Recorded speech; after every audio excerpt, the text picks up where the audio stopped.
अगला news channel के प्रदेश bulletin में आप सभी का स्वागत है और मैं हूं आपके साथ मीनाक्षी सिंह। आई नजर डालते आज की प्रमुख खबरों पर। व्यापारियों की धमकी से परेशान व्यक्ति ने लगाई फांसी। कॉर्पोरेट पार्क में संपन्न हुई जलीय जीवों की गणना। जनसेवा समिति द्वारा कराया गया निर्धन कन्याओं का विवाह। पुलिस ने सरकारी कार्य में बाधा डालने वाले व्यक्ति को किया गिरफ्तार। जिला विकास प्राधिकरण की मांग को लेकर किया धरना प्रदर्शन। दिशा की बैठक में शामिल होने पहुंचे अजय भट्ट। आने वाले समय में राष्ट्रीय खेलों के आयोजन को तैयार होगा उत्तराखंड। अब खबरें विस्तार से। बाजपुर के वार्ड नंबर 7 निवासी गुरमीत सिंह ने शनिवार को बाजपुर के एक सर्राफा व्यापारी को अपने घर का सोना बेचा था। आपको बता दें कि रविवार दोपहर से सर्राफा व्यापारी अमन अग्रवाल और बादल अग्रवाल द्वारा गुरमीत सिंह को फोन पर नकली सोना बेचने की बात कहते हुए धमकी दी जा रही थी। वहीं लगातार सर्राफा व्यापारी से मिल रही धमकी से परेशान होकर सोमवार सुबह गुरमीत सिंह ने वर्कशॉप में बने कमरे में फांसी लगाकर अपनी जान दे दी, जिसकी सूचना मिलते ही कोतवाली पुलिस ने मौके पर पहुंचकर शव को कब्जे में लेकर पोस्टमार्टम के लिए भेज दिया है। वहीं मृतक के पुत्र जगदीप सिंह ने दोनों सर्राफा व्यापारियों के खिलाफ पुलिस को तहरीर देकर कार्रवाई की मांग की। संवाददाता शुभम गंभीर की रिपोर्ट।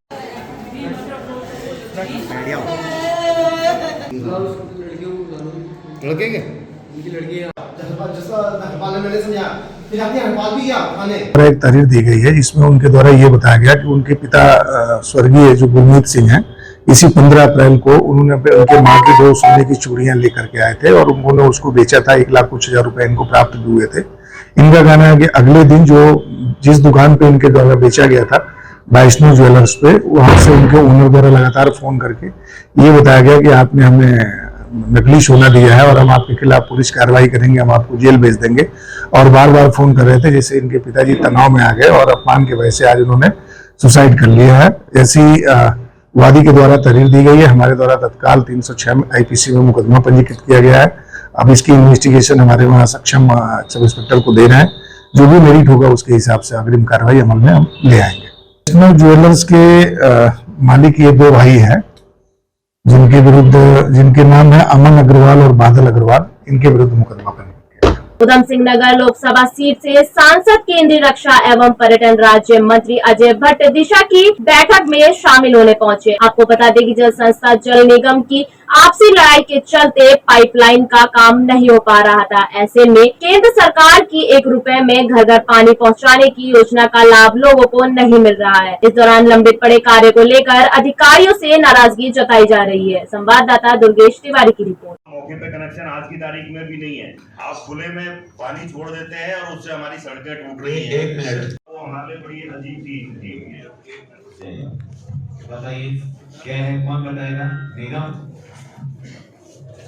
महत्वपूर्ण बैठक होती है, उसकी अध्यक्षता माननीय सांसद जो भी होते हैं उस क्षेत्र के, उनको करनी पड़ती है और पूरा जिले भर का कार्यवृत्त उसमें आता है। जो भी हमारी योजनाएं हैं, केंद्र से कितना धनराशि आई, किस तरह से बंटवारा हुआ, पहले जो चले गया है फाइनेंशियल ईयर उसके कामों की कितनी पूर्ति हुई और आने वाले दिनों के लिए हमने क्या प्रपोजल तैयार किए हैं।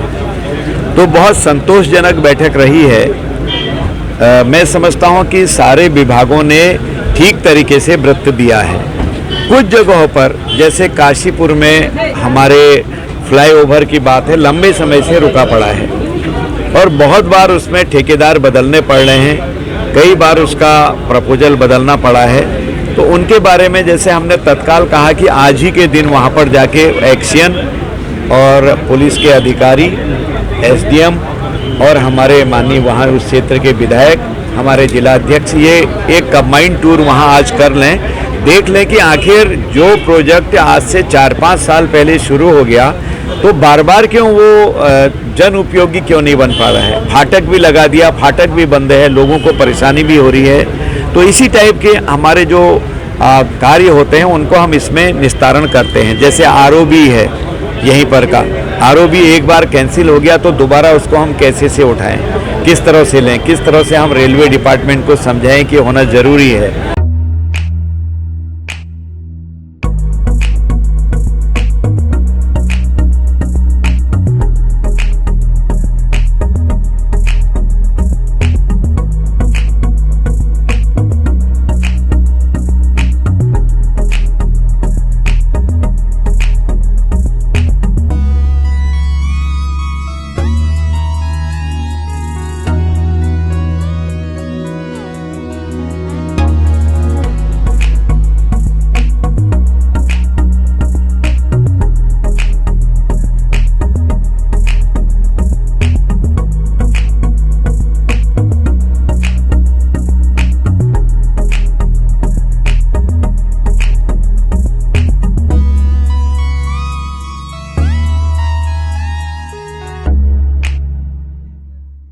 हल्द्वानी पहुंची खेल मंत्री रेखा आर्य ने अंतर्राष्ट्रीय स्पोर्ट्स स्टेडियम का निरीक्षण किया। मुख्यमंत्री द्वारा हल्द्वानी में खेल यूनिवर्सिटी बनाए जाने को लेकर मुख्यमंत्री ने स्टेडियम के पास ही 37 एकड़ भूमि का निरीक्षण किया। आपको बता दें कि अंतर्राष्ट्रीय स्टेडियम और स्पोर्ट्स कॉम्प्लेक्स में निर्माणाधीन स्विमिंग पूल, बैडमिंटन कोर्ट सहित खेलों के स्टेडियम तैयार किए जा रहे हैं। वही संस्था द्वारा आने वाले अक्टूबर या नवंबर महीने में विभाग को हैंडओवर कर दिया जाएगा। संवाददाता दीपक अधिकारी की रिपोर्ट।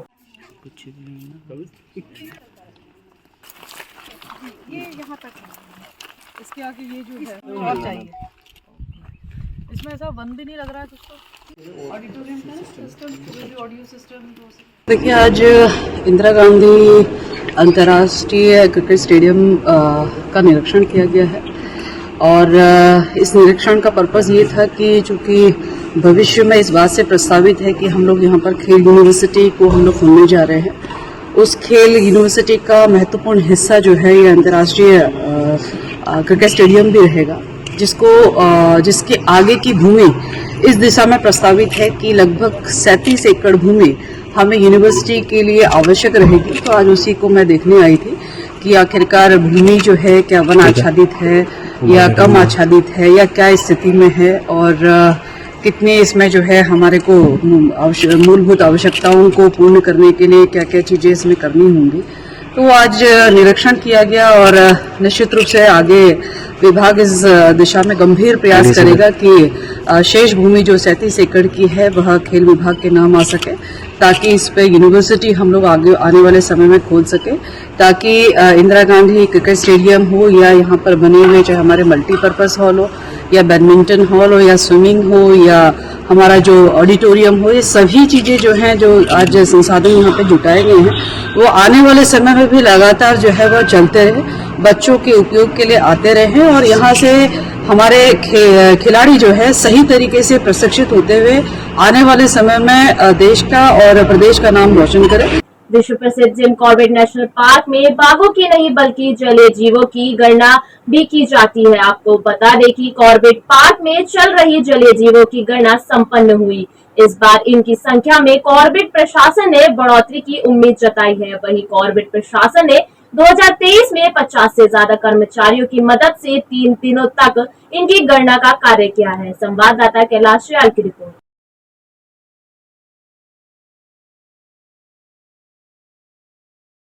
देखिए, प्रतिवर्ष की भांति इस वर्ष भी कॉर्बेट टाइगर रिजर्व में जलीय जीवों की गणना की गई है। इसके लिए विशेष रूप से ट्रेनिंग आयोजित की गई और 3 दिन का एक कार्यक्रम चला था। मार्च के दौरान में गणना की गई है। अभी इनके आंकड़ों का एनालिसिस का काम किया जा रहा है। जल्दी इससे रिलेटेड जो भी आंकड़े आएंगे वो सबके सामने होंगे। पूर्व में 2022 में इनकी गणना हुई है। इसमें क्रोकोडाइल्स हमारे पास लगभग 165 क्रोकोडाइल्स हैं, घड़ियाल 96 हैं और 145 ऑटर्स पाए गए। हाँ बिल्कुल, इस बार पूरी उम्मीद है कि इनकी संख्या में कुछ न कुछ इजाफा हुआ है। हल्द्वानी में श्री बाल किशन देव की जोशी निस्वार्थ जन सेवा समिति द्वारा Anandam banquet hall, Kaladhungi road, Katghariya में मंगलम कन्यादान सेवा का शुभारंभ किया गया, जिसका उद्देश्य गरीब निर्धन परिवारों की बेटियों का सूक्ष्म शुल्क में विवाह कराना है। आपको बता दें कि संस्था अध्यक्ष योगेश जोशी द्वारा आर्थिक रूप से कमजोर वर्ग अपने घर परिवार की बेटियों की शादी करवाई जा रही है। संवाददाता दीपक अधिकारी की रिपोर्ट।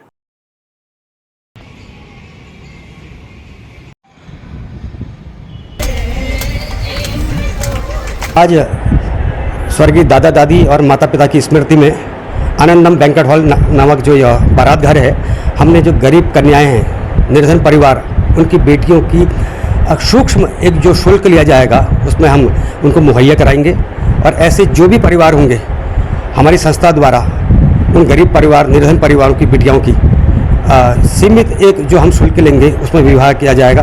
और अनेक ऐसे हमारे और भी उपक्रम हैं, जैसे ब्लड बैंक है, स्वर्गवान है, एम्बुलेंस है और अभी हमने तीर्थ यात्रा के लिए एक बस संचालित की है जिसमें हम गरीब असहाय जो एकाकी जीवन जी रहे हैं उनको निःशुल्क तीर्थ यात्रा करवा रहे हैं। जोशी जी के ऊपर प्रभु का ऐसा आशीर्वाद है कि चाहे कोरोना काल रहा हो तो हर आदमी ब्लड के लिए उस समय परेशान था, लेकिन इनका जो स्वर्गीय बालकिशन देवकी जोशी ब्लड बैंक है मुखानी में, उसकी वजह से कई ऐसे परिवार हैं जिनके लोग आज हमारे बीच में उपस्थित हैं, क्योंकि वहाँ ब्लड बैंक हमें समय पर उपलब्ध हो पाए। इनके द्वारा तरह तरह की सामाजिक क्षेत्र में जो कार्य किए जा रहे हैं वो वाकई में काबिल तारीफ हैं। वो भगवान का ही आशीर्वाद है कि वो इतने सब कुछ काम बड़ी आसानी से और बड़े समझदारी के साथ करते हुए आए हैं। तो मैं आपको ये बता दूं, हमारे योगेश जोशी जी जो बाल किशन देव की संस्था है उसमें मैं 2016 से हूँ। तो एक तरफ से मुझको रोज़गार भी मिला है और उनके कई कार्य हैं जो सराहनीय हैं, जैसे ब्लड बैंक हो गया। स्वर्गवान में खुद चालक हूँ, तो 2016 से चल रहा हूँ। तीर्थ यात्रा की गाड़ी भी दादा ने निकाली है अभी, जो अभी ये नई पहल करी है गरीब माँ बहनों के लिए।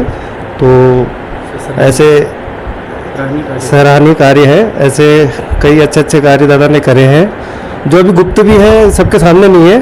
बहुत अच्छे काम करे हैं। कहाँ हैं सब लोग? शाम की चाय तो एक साथ होनी चाहिए, सब लोग एक साथ बैठना ही नहीं चाहते। पापा, try this. लो, सब लपक लिए।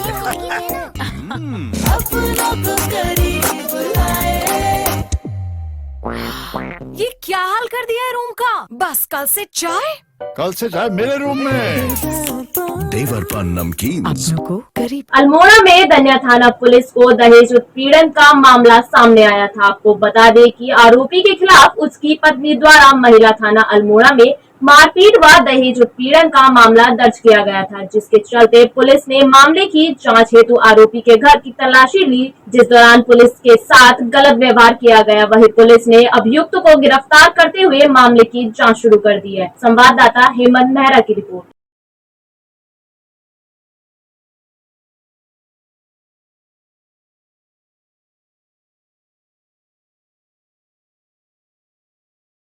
जिला विकास प्राधिकरण को लेकर विगत 5 वर्षों से चलता आ रहा सांकेतिक धरना प्रदर्शन मंगलवार को समिति के सदस्यों द्वारा गांधी पार्क में दिया गया। आपको बता दें कि समिति के सदस्यों को संबोधित करते हुए पूर्व दर्जा मंत्री बिट्टू कर्नाटक ने कहा कि राज्य सरकार को आम जनता की आवाज नहीं सुनाई दे रही, तभी से अल्मोड़ा वासियों का विरोध जारी है। संवाददाता हेमंत मेहरा की रिपोर्ट। शर्म करो, शर्म करो, शर्म करो, प्रदेश सरकार शर्म करो, शर्म करो। सोच हो सकती है, कौन कैसा सोचता है, कौन क्या सोचता है, अपनी आवाम के प्रति, अपनी जनता के प्रति किसकी सोच क्या रहती है, उस बारे में मैं नहीं कहना चाहूंगा। लेकिन स्पष्ट तौर पे जनता के प्रति हमारी जवाबदेही है। हमारे जनप्रतिनिधि के रूप में इस नगर पालिका परिषद के अध्यक्ष जी लगातार इस मुहिम को उठाए हुए हैं, ये झंडा थामे हुए हैं।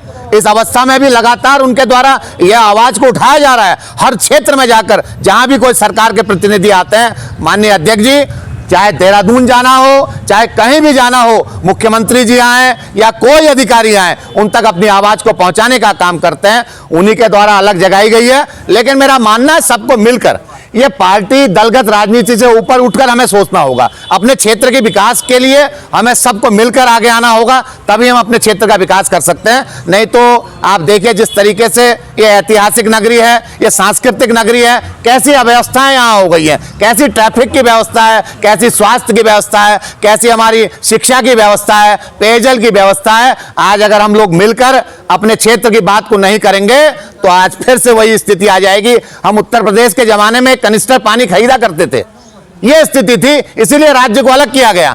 लेकिन आज अगर जनप्रतिनिधि इस बात को नहीं समझेंगे तो जनता समझती है, जनता समझदार है। आज के लिए इतना ही। उत्तराखंड से जुड़ी तमाम खबरों के लिए बने रहिए सुरागीलाल न्यूज के साथ। धन्यवाद।